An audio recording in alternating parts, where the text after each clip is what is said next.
Hello दोस्तों, welcome back. आज के मेट्रो सिटीज की सच्चाई काफी कुछ शॉकिंग है। जॉब का स्ट्रेस इस कदर बढ़ गया है कि उसका असर लोगों की फैमिली लाइफ पे होने लगा है और इन्हीं हालातों में लोग एक्सट्रीम कदम उठाने लगे हैं। वीडियो शुरू करने के पहले हमारे आज के गोल्ड मेंबर हिमांशी और नंद किशोर जी को बहुत बहुत थैंक्स। कहानी की शुरुआत सियोल सिटी के मेट्रो लाइफ से होती है। किसी तनाव में खोया हुआ बियोंग एक कॉफी शॉप में बैठा है। वो उसी हालत में अपने घर पहुंचता है। घर में उसकी बीमार माँ, उसकी वाइफ और 8 साल का विकलांग लड़का है। रात को पूरी फैमिली एक साथ बैठ के खाना खाती है। डिनर के बाद सब टीवी देख रहे होते हैं। अजीब बात यह है कि ऑफिस के आने के बाद से बियोंग ने कपड़े नहीं बदले। वाइफ उसे कपड़े चेंज करने बोलती है तो बियोंग अंदर जाके एक हथौड़ा उठाता है और अपनी पूरी फैमिली को मार देता है। अब हमारे सामने आती है मियोनी। वो हर रोज की तरह बड़ी मुश्किल से ट्रैवल करते हुए कैसी वैसी अपने ऑफिस पहुंचती है। उसे काफी लेट हुआ है। मियोनी एफबी कंपनी के मार्केटिंग डिपार्टमेंट में एज अ इंटर्न काम कर रही है। वो यही आस लगाए बैठी है कि आज नहीं तो कल उसे इस कंपनी में परमानेंट जॉब मिलेगी। वो ऑफिस पहुंचती है तो देखती है ऑफिस में डिटेक्टिव जुंगमिन तहकीकात कर रहा है। कलीग रोशा से उसे पता चलता है कि उसके बॉस बियोंग ने कल रात अपनी फैमिली का मर्डर किया। वो सुन के मियोनी पूरी तरह शॉक होती है। तभी असिस्टेंट मैनेजर जिसुका मियोनी को लेट आने पे डांटती है। मार्केटिंग डायरेक्टर वुशन स्टाफ से कहता है कि पुलिस उनसे पूछताछ करेगी तो वो उन्हें सहयोग करे। सबसे पहले जिसुका से पूछताछ की जाती है। इंस्पेक्टर जैकी उससे पूछता है कि क्या कभी उसे बियोंग में साइकोपाथ के लक्षण दिखाई दिए। जिसुका बताती है कि बियोंग साइकोपाथ नहीं था, उसे कोई दिमागी बीमारी नहीं थी। हाँ, लोगों से रिलेशन डेवलप करने में वो कमजोर जरूर था, मगर वो कभी किसी को दुखाता नहीं था। जुंगमिन जिसुका से कहता है, क्या तुम्हें पता है इंसान की खोपड़ी तोड़ने के लिए कितना वजन डालना पड़ता है? 23 किलो। और यही वजन डाल के बियोंग ने अपनी वाइफ, माँ और बच्चे की खोपड़ी तोड़ी। क्या ये साइको होने के लक्षण नहीं? ऑफिसर डोजिन इस बात से हैरान है कि बियोंग ने इतना एक्सट्रीम कदम क्यों उठाया। उसकी बॉडी लैंग्वेज से तो ऐसा कभी नहीं लगा कि वो डिप्रेशन में है। रोशा बताती है कि अपने बच्चे के हैंडीकैप होने को लेके वो परेशान रहता था, मगर वो अपने काम के प्रति सिंसियर था। ऑफिस कभी लेट नहीं आता था, हार्ड वर्कर था। रात को ऑफिस से सीधा घर ही जाता था। सीनियर ऑफिसर कांग से पता चलता है कि कंपनी में कोई भी कैंडिडेट 4 साल में मैनेजर से डायरेक्टर बन जाता है। इसके बावजूद मैनेजर बियोंग का पिछले 6 साल से प्रमोशन नहीं हुआ था। अब बियोंग के न होने से उसकी जगह कांग मैनेजर हो सकता है। यहाँ मियोनी अपने डेस्क का ड्रॉअर खोलती है तो उसे उसमें कोई चीज दिखाई देती है। तभी कांग मियोनी के पास आके उससे कहता है कि वो पुलिस के सवालों का ऐसा कोई जवाब ना दे जिससे कंपनी की इमेज खराब हो। मियोनी बियोंग के हाथ के नीचे काम करती थी। जुंगमिन जान गया है कि बियोंग को उसके कलीग पसंद नहीं करते थे, मगर उसकी मियोनी से अच्छी जमती थी। सुपीरियर से आता वर्क प्रेशर क्या इंसान को ऐसा कदम उठाने पे मजबूर कर सकता है? मियोनी कुछ तो जानती है, मगर वो ये बात जुंगमिन को नहीं बताती। जुंगमिन मियोनी से कहता है कि अगर बियोंग ने उसे कांटेक्ट किया तो वो तुरंत उसे कॉल करे। अब मियोनी इमोशनल होके बियोंग के डेस्क की साफ सफाई करती है। वो फिर से अपने डेस्क का ड्रॉअर खोलती है तो अंदर रखा एक बड़ा सा चाकू हमें दिखाई देता है। अब डायरेक्टर सबकी मीटिंग बुलाता है। डायरेक्टर वुशन इस बात से सब पे गुस्सा हुआ है कि कंपनी का सेल दिनों दिन गिरते जा रहा है और इसका जिम्मेदार मार्केटिंग डिपार्टमेंट है। वो सबसे कहता है कि अब उन्हें संडे भी काम करना पड़ेगा। वो सबको जिसुका का एग्जाम्पल देता है जिसने संडे काम करके कंपनी का सेल कुछ हद तक बढ़ाया है। वुशन चाहता है कि नया सेल्स प्लान बनाया जाए, मगर उसकी जिम्मेदारी लेने को कोई तैयार नहीं होता। पहले ये काम बियोंग किया करता था तो अब ये काम जिसुका पे सौंपा जाता है। वुशन इस बात से परेशान है कि ऐसी क्या बात हुई कि बियोंग ने ये सब किया। वो कांग से कहता है कि कल रात जब वो ऑफिस पार्किंग में ड्राइवर का इंतजार कर रहा था तब उसकी आंख लग गई। सपने में उसने देखा कि बियोंग ने वायलेंट होके उस पे हमला किया। इसी बात को लेके बियोंग को वुशन पे गुस्सा था और वो बात क्या है ये सिर्फ वुशन जानता है। मियोनी को बियोंग का ऑफिस में वो आखिरी दिन याद आता है। किसी बात को लेके बियोंग बहुत डिप्रेस हुआ था। वो लंच भी नहीं करने गया था। तभी रोशा आके उसे जगाती है। एक नई इंटर्न इंटरव्यू के लिए वुशन के पास आई है, जिसके लिए कॉफी ले जाने मियोनी से कहा जाता है, जो एक इंसल्ट है। उस लड़की का नाम शनाया है। शनाया ने अमेरिका से ग्रेजुएशन किया है। उसके पास MBA की डिग्री भी है। उसके जॉब ज्वाइन करने से मियोनी इनसिक्योर फील करने लगती है। वो काफी डिस्टर्ब हो जाती है। उसके बैग में वो बड़ा सा चाकू भी हमें दिखाई देता है। पुलिस स्टेशन में जुंगमिन बियोंग की केस को स्टडी कर रहा है कि तभी उसका असिस्टेंट आके उसे मर्डर की रात का ऑफिस पार्किंग का CCTV फुटेज दिखाता है। 9:30 बजे घर में अपनी फैमिली का मर्डर करने के बाद 10 बजे बियोंग ऑफिस लौटा था। बियोंग के ऑफिस आने का तो वीडियो है, मगर बाहर जाने का नहीं। मतलब साफ है बियोंग अभी भी ऑफिस बिल्डिंग में है, जिससे जुंगमिन हैरान होता है। यह रात के 9 बजे है, फिर भी कांग ऑफिस में ही है। ऑफिस के सब लोग जा चुके हैं। वो कॉफी लेके लौटता है तो अपने टेबल पे बियोंग का क्लॉक देख के गुस्सा होता है, जो बियोंग का ऑफिस से घर जाने का वक्त है। कांग समझ जाता है ऑफिस में कोई तो है।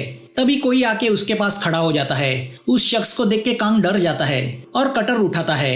वो ऑफिस के बाहर भागने जाता है, मगर मेन डोर को चेन लगा के लॉक कर दिया गया है। कांग पूरी तरह फंस चुका है। यहाँ जुंगमिन ऑफिस बिल्डिंग पहुंचता है और वॉचमैन के साथ ऑफिस में आता है। उसे किसी का साया दिखाई देता है। वो अपनी गन निकालता है, मगर वो मियोनी होती है। जुंगमिन उससे पूछता है कि इतनी रात वो ऑफिस में क्या कर रही है। वॉचमैन भी उससे पूछता है, तुम 8 बजे चली गई थी ना, तो वापस कब आई। मियोनी कहती है कि वो कुछ फाइल्स भूल गई थी, उसे लेने वो आई। जुंगमिन के लोग पूरी बिल्डिंग छान मारते हैं, मगर उन्हें बियोंग कहीं नहीं मिलता। तभी जुंगमिन को कॉन्फ्रेंस रूम में रखी सीढ़ी दिखाई देती है। उसे लगता है छत की लीकेज को ठीक करने के लिए शायद वो वहां लाई गई होगी। रात काफी हो गई है, तो वो मियोनी को अपनी कार से उसके घर छोड़ता है। मियोनी जुंगमिन को बताती है कि पूरे ऑफिस में बियोंग ही ऐसा था जो उससे रिस्पेक्ट से और अपनेपन से बात करता था। उसने कभी उसे डिस्करेज नहीं किया। वो बहुत अच्छा इंसान था। दूसरे दिन रोज की तरह ऑफिस शुरू होता है, मगर काम कहीं दिखाई नहीं देता। कॉन्फ्रेंस रूम में डायरेक्टर्स की मीटिंग चल रही है। बियोंग के इंसिडेंट की वजह से सब डायरेक्टर्स परेशान हैं कि तभी छत से खून टपकने लगता है। अचानक छत फट के कांग की लाश नीचे गिर के लटकने लगती है। वो देख के सभी डायरेक्टर्स खौफ में चले जाते हैं। जुंगमिन अपनी टीम के साथ वहां पहुंचता है। कांग की सेल्स रिपोर्ट पे लिखा होता है, मैं मौत डिजर्व करता हूँ। असिस्टेंट बताता है कि कांग को पहले चाकू से मार के फिर फंदे से लटकाया गया था। वुशेन जुंगमिन से कहता है कि बियोंग ही कांग का कातिल है। अपने डिप्रेशन का गुस्सा उसने पहले अपनी फैमिली पे निकाला, अब ऑफिस स्टाफ पे निकाल रहा है। कांग के फ्यूनरल पे सब आए हैं, मगर मियोनी नहीं आई। जिसुका जुंगमिन को बताती है कि इंटर्न को आने की कोई जरूरत नहीं। जिसुका कहती है ऐसे तो सभी एम्प्लॉयज की जान अब खतरे में है। जुंगमिन जिसुका से कहता है पहले तुम कह रही थी बियोंग अच्छा इंसान है, अब कह रही हो वो मर्डरर है। तुम्हारी सोच में इतना बदलाव कैसे आया। वो जुंगमिन से कहती है शायद बियोंग ऑफिस बिल्डिंग में कहीं छुपा है। परसों रात जब मैं बियोंग के कंप्यूटर से चोरी छुपे सेल्स रिपोर्ट निकाल रही थी तो मुझे ऐसा लगा डेस्क के नीचे कोई छुपा है। डर के मारे मैं वहां से भागी। जिसुका को लगता है वो बियोंग ही था, मगर अगले ही पल वो गायब हुआ। अपना वहम समझ के वो उसे भूल गई। तभी पुलिस चीफ जुंगमिन पे एक क्रिमिनल को अरेस्ट करने का काम सौंपते हैं। एक केस की तहकीकात के बीच दूसरी केस का काम सौंपने पर जुंगमिन गुस्सा होता है। यहाँ ऑफिस में मियोनी बियोंग का कंप्यूटर ओपन करती है तो उसे पता चलता है कि किसी ने बियोंग के कंप्यूटर पे लॉगिन करके बियोंग ने बनाए सेल्स प्लानिंग के रिपोर्ट की प्रिंट आउट निकाली है। कहीं ये काम बियोंग का तो नहीं। तभी चैट विंडो पे उसे मैसेज आता है, इतनी रात काम कर रही हो, घर नहीं गई। वो मैसेज देख के मियोनी डर जाती है। वो टाइप करती है सर आप कहाँ हो। तो उसे बियोंग का मैसेज आता है, मैंने तुम्हें जो चीज दी थी वो तुमने संभाल के रखी है ना। वो मैसेज देख के मियोनी शॉक होती है। तभी वो किसी को आते हुए देखती है, मगर वो एचआर मैनेजर होता है। सब लोग कांग के फ्यूनरल पे गए हैं, मगर मियोनी ऑफिस में है। ये देख के वो सरप्राइज होता है। वो उसे घर जाने कहता है, मगर मियोनी घर नहीं जाती। उसकी आंख लग जाती है कि वहाँ शनाया आती है। वो मियोनी को नीचा दिखाते हुए कहती है कि वो उसे फ्री में डिनर खिला सकती है, मगर मियोनी उसके साथ जाने से मना करती है और घर जाने निकलती है। यहाँ जुंगमिन इस बात से परेशान है कि बियोंग बिल्डिंग में कहाँ छुप के बैठा होगा। दूसरे दिन मियोनी सुबह जल्दी ऑफिस आती है तो उसे शनाया के डेस्क पे शनाया ने बनाए प्रोडक्ट के रिपोर्ट दिखाई देते हैं। डिटेल में बनाए वो रिपोर्ट देख के मियोनी और इनसिक्योर फील करती है। ऊपर से उसके कलीग रोशा और डोजिन यही बात करते हैं, मियोनी की तुलना में शनाया इस कंपनी में जॉब डिजर्व करती है। उसके तौर तरीके अच्छे हैं, वो ज्यादा पढ़ी लिखी है। मियोनी तो इरिटेटिंग है, जिससे डिस्टर्ब होके मियोनी सीधा जाके एचआर मैनेजर से मिलती है। वो उसे भरोसा देता है कि उसे ही परमानेंट किया जाएगा, क्योंकि वो पिछले 6 महीने से इस कंपनी में काम कर रही है। शनाया को आके तो 4 दिन हुए हैं, जिससे मियोनी खुश होकर अपने डेस्क लौटती है तो जिसुका उसे टोकती है कि काम के वक्त वो यहाँ वहाँ क्या घूमती रहती है। वो मियोनी को डिस्करेज करती है कि उससे तो शनाया ज्यादा काबिल है। वो सुन के मियोनी टॉयलेट में जाके रोने लगती है तो वहाँ भी रोशा आके उसे ताने देती है कि रोने से काबिलियत नहीं आती। वो मियोनी से कहती है तुम हार्ड वर्कर हो, मगर ब्रिलियंट नहीं। तुम में बियोंग की छवि है, तुम्हारा फ्यूचर भी उसी की तरह है। वो सुन के मियोनी पूरी तरह डिस्टर्ब हो जाती है। मियोनी को बियोंग की उस आखिरी दिन कई बात याद आती है। उस दिन बियोंग ने मियोनी से कहा था, हमारे एक होलसेलर ने सुसाइड की है क्योंकि हमारी कंपनी ने उससे उसकी सेल्समैनशिप छीन ली। मरने के पहले उस सेलर ने बियोंग को कुरियर से एक बड़ा चाकू भेजा था। बियोंग ने मियोनी को वो बड़ा चाकू दिखा के कहा था, इस कॉर्पोरेट कंपटीशन में यही एक चीज है जो हमारा तनाव कम कर सकती है। ये हमारे लिए रोजरी जैसी है। अगर तुम पे कोई नाइंसाफी करे तो उस वक्त यही चीज तुम्हें कॉन्फिडेंस देगी। यहाँ जिसुका वुशन को स्ट्रेटेजी रिपोर्ट देती है, जो देख के वुशन गुस्सा होता है। वो उससे कहता है, पिछले साल के डेटा को थोड़ा सा मॉडिफाई करके तुम मुझे दे रही हो, इसमें तुम्हारी क्या अकल है? जिसुका उससे कहती है, बियोंग तो इसी तरह प्लानिंग रिपोर्ट बनाया करता था।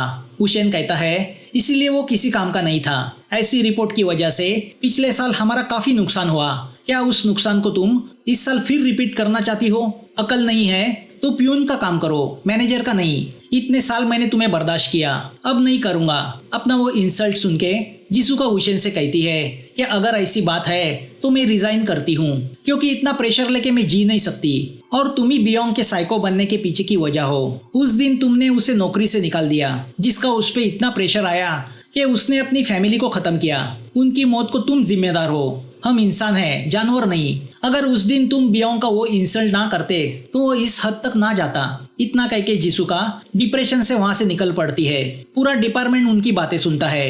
वो जिसुका को रोकने की कोशिश करते हैं। जिसुका उनसे कहती है कि बियोंग के डिप्रेशन के पीछे का ये राज सिर्फ मैं और मियोनी जानती थी। रोशा और डोजिन अब इस बात से नाराज होते हैं कि बियोंग को जॉब से निकाला गया था। ये राज मियोनी जैसी इंटर्न जानती थी, मगर वो नहीं जानते थे। वो मियोनी को गालियां देने लगते हैं, जो मियोनी सुन लेती है। यहाँ जुंगमिन उस क्रिमिनल को पकड़ के पुलिस स्टेशन ले जा रहा होता है, तो उसे उसके असिस्टेंट से पता चलता है कि एक क्रिमिनल पुलिस से बच के इतने दिन इसलिए छुप सका क्योंकि इसे उसके दोस्त ने मदद की थी। मदद के बगैर कोई इतने दिन छुप नहीं सकता। उसकी वो बातें सुनकर जुंगमिन को बियोंग की याद आती है।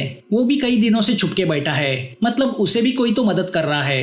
क्या वो मियोनी है? या ऑफिस में मियोनी वुशन को अपनी केबिन में ना देखकर चोरी छुपे अंदर जाती है और फाइल खोल के वुशन ने एचआर डिपार्टमेंट को लिखा शनाया के सिफारिश का लेटर पढ़ती है, जिसमें वुशन ने लिखा होता है कि मियोनी के बदले शनाया को परमानेंट किया जाए। वो लेटर पढ़ के मियोनी के पैरों तले जमीन खिसक जाती है। जिस प्रमोशन का वो बेसब्री से इंतजार कर रही थी, वो कल आई एक नई लड़की को दिया जाने वाला था। काम का प्रेशर, ऊपर से पॉलिटिक्स, उसे रोना आता है। वो ड्रॉवर खोल के उस चाकू को निकालती है जो बियोंग ने उसे दिया था। यहाँ ऑफिस के बाहर सिगरेट पीने आया हुआ वुशन लाइटर भूल आया है कि तभी उसे निचली मंजिल पे कोई सिगरेट पीता हुआ दिखाई देता है। वो लाइटर मांगने नीचे जाता है तो उसे जमीन पे रखा काम का लाइटर दिखाई देता है, जो देख के डर उसे घेर लेता है। वो ऊपर भागता है तो कोई उसके सामने आता है। उसे देख के वुशन के चेहरे का रंग उड़ जाता है। यहाँ जुंगमिन मियोनी के घर जाता है। मियोनी घर में नहीं होती। वो उसके घर की तलाशी लेता है, मगर उसके हाथ कुछ नहीं लगता। तभी मियोनी की पड़ोसन उससे कहती है कि पिछले रात उसने मियोनी को हाथ में बड़ा सा चाकू लिए अजीब सी हरकतें करते हुए देखा, जैसे उस पे कोई पागलपन सवार हुआ हो। दूसरी ओर जिसुका टैक्सी से घर जा रही होती है कि उसे वुशन के मोबाइल से मैसेज आता है। उसने उसके मिसबिहेव के लिए सॉरी कहा होता है। आगे उसने कहा होता है कि वो तुरंत ऑफिस आके अपना सेल्स प्लान पूरा करे। अगले प्रमोशन में वो उसे मैनेजर बनाएगा। तो जिसुका ऑफिस लौटती है। पहले वो वॉशरूम में जाती है, मगर वहाँ अचानक उस पे कोई हमला करता है और चाकू मार के उसकी हत्या कर देता है। नीचे ऑफिस बिल्डिंग के लिफ्ट की मशीन रूम से बदबू आने लगती है, तो मेंटेनेंस का आदमी जुंगमिन के असिस्टेंट के साथ वहाँ पहुँचता है। तो वहाँ उन्हें बियोंग की सड़ी हुई लाश दिखाई देती है। पास ही साइनाइड की बोतल पड़ी होती है। ऊपर वॉशरूम में वो हत्यारा जिसुका को मार के बाहर आता है, तो उसका चेहरा हमारे सामने आता है। वो कोई और नहीं बल्कि मियोनी है। यहाँ पता चलता है कि मियोनी स्किज़ोफ्रेनिक है। उसने अपने दिमाग के अंदर बियोंग को बसा के रखा है। लाचार बियोंग जो कर नहीं पाया था, उसका बदला मियोनी के दिमाग में बसे मियोंग ने लिया था। यहाँ रोशा अपना मोबाइल ऑफिस में भूल आई है, तो वो डोजिन के साथ ऑफिस आती है। वहाँ उन्हें प्रिंटर से निकलते प्रिंटआउट्स दिखाई देते हैं और बियोंग के डेस्क पे पजेस हालत में बैठी मियोनी दिखाई देती है। वो कीबोर्ड पे कुछ टाइप करती जा रही है। डोजिन और रोशा उससे बात करने की कोशिश करते हैं, मगर वो उन्हें रिस्पॉन्स नहीं देती, जिससे रोशा गुस्सा होती है, मगर डोजिन उसे रोकता है। दोनों वहाँ से निकलते हैं तो मियोनी चिल्ला के उन्हें ऑर्डर देती है कि वो अपना काम पूरा करके जाए। वो सुन के रोशा से गुस्सा काबू नहीं होता। वो मियोनी को थप्पड़ लगाती है। अब रोशा जैसे जाने मोड़ती है, मियोनी उसके सर पे जोर से पंचिंग मशीन मारती है। रोशा बुरी तरह घायलों के नीचे गिरती है। डोजिन समझ जाता है मियोनी के सर पे पागलपन सवार है। अब मियोनी चाकू निकाल के डोजिन को मारने मुड़ती है तो डोजिन वहां से भागता है। उसे सीढ़ियों में मरा पड़ा वुशेन दिखाई देता है। तभी ऑफिस बिल्डिंग के नीचे जुंगमिन पहुंचता है तो ऊपर से रोशा की लाश सीधा उसकी कार पे आके गिरती है। वो देख के वो शॉक हो जाता है। मियोनी ने रोशा को ऊपर से फेंका होता है। तभी डोजिन रोशा को बचाने ऊपर आता है। उसे कंप्यूटर पे मियोनी ने बनाए सेल्स रिपोर्ट दिखाई देते हैं, मगर हर रिपोर्ट के नीचे मियोनी का नहीं बियोंग का नाम होता है। तभी मियोनी वहां आती है तो डोजिन वहां पड़ा चाकू उठाता है। पागल मियोनी उस पर टूट पड़ती है और उससे चाकू छीनने की कोशिश करती है। दोनों में हाथापाई शुरू होती है। हाथापाई में चाकू मियोनी के पेट में घुस जाता है। तभी वहां जुंगमिन आता है। वो डोजिन को गलत समझ के उस पे गन तान देता है। डोजिन उसे समझाने की कोशिश करता है कि वो नहीं बल्कि मियोनी मर्डरर है। वो मियोनी का गला दबा के उसे सच्चाई बयान करने बोलता है तो जुंगमिन उसे शूट करके मार देता है। घायल मियोनी को हॉस्पिटल भेज दिया जाता है। जुंगमिन का असिस्टेंट उससे कहता है कि अपनी फैमिली का मर्डर करने के बाद बियोंग ऑफिस आया था। उसने अपने ड्रॉवर से चाकू निकाल के मियोनी के ड्रॉवर में रखा, फिर लिफ्ट रूम में जाके साइनाइड खा के सुसाइड की। चीफ जुंगमिन को फोन करके बोलते हैं कि डोजिन को इस साइको किलर करार देके केस क्लोज कर दो। जुंगमिन जानता है असली साइको किलर मियोनी है, मगर चीफ के ऑर्डर के सामने वो कुछ कर नहीं पाता। अब वो बियोंग की डायरी खोलता है जिसमें उसने लिखा होता है ऑफिस में सब भेड़िए हैं जो एक दूसरे को नोच खाने के लिए हमेशा तैयार होते हैं। जो कमजोर होता है वो हमेशा शिकार होता है। 4 दिन बाद जुंगमिन मियोनी को मिलने हॉस्पिटल जाता है। वो उसके सामने मर्डर वेपन यानी वो चाकू रखता है जिसे अपने ड्रॉवर में देख के मियोनी का दिमाग ट्रिगर हुआ था और उसके दिमाग ने उस बियोंग को जन्म दिया जो लाचार नहीं बल्कि एग्रेसिव है। जुंगमिन मियोनी से पूछता है इसकी क्या स्टोरी है। मियोनी कहती है ये चाकू कमजोरों के लिए एक रोजरी की तरह है। जब वो मेरे पास होता है मैं कंफर्टेबल फील करती हूँ। जुंगमिन को मियोनी की आंखों में वो पागलपन दिखाई देता है। मियोनी जुंगमिन को कांग्रेट्स करती है क्योंकि केस सॉल्व करने की वजह से उसका प्रमोशन हुआ है और इस तरह बड़ी अक्लमंदी से मियोनी केस को फिर से तहकीकात करने की जुंगमिन की इच्छा को दबाती है। कुछ दिनों बाद मियोनी रोज की तरह ट्रेन से ऑफिस जा रही होती है। तभी उसे उसकी कंपनी से कॉल आता है कि उसका जॉब परमानेंट हुआ है। अब वो एफबी कंपनी की एम्प्लॉई है, इंटर्न नहीं। दोस्तों, मेरी मेहनत के बदले मैं आपसे बस यही रिक्वेस्ट करूंगा कि आप इस चैनल को सब्सक्राइब करें, लाइक करें, इस वीडियो को शेयर करें ताकि हमारा हौसला और बढ़े। तो फिर मिलेंगे नए वीडियो के साथ। Thanks for watching.